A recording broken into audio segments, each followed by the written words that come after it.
بسم الله الرحمن الرحيم. أيها المشاهدون والمشاهدات الكرام، السلام عليكم ورحمة الله تعالى وبركاته. بالنسبة للسؤال السابق الذي طرحته مع سورة الطارق، للأسف الشديد لم يصلني إجابة وأعتذر. ومع سورة التين للحاج محسن إسحاق. أعوذ بالله من الشيطان الرجيم.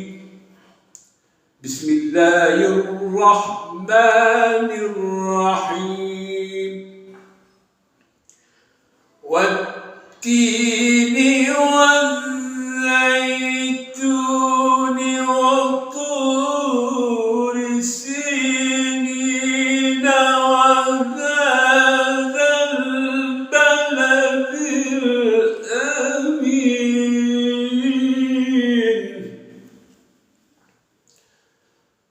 لقد خلقنا الإنسان في أحسن تقويم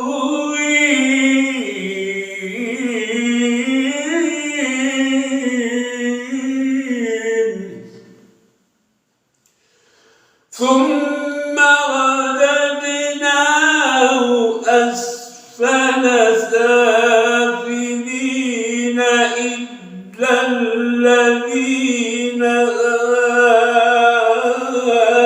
آمنوا وعملوا الصالحات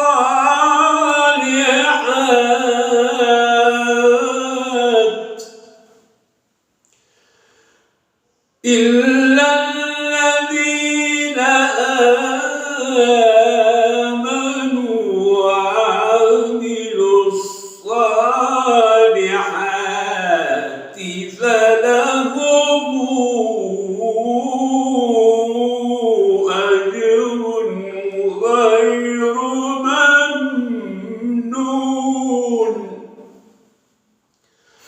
فما يكذبك بعد بالدين؟ أليس الله بأحكم الحاكمين؟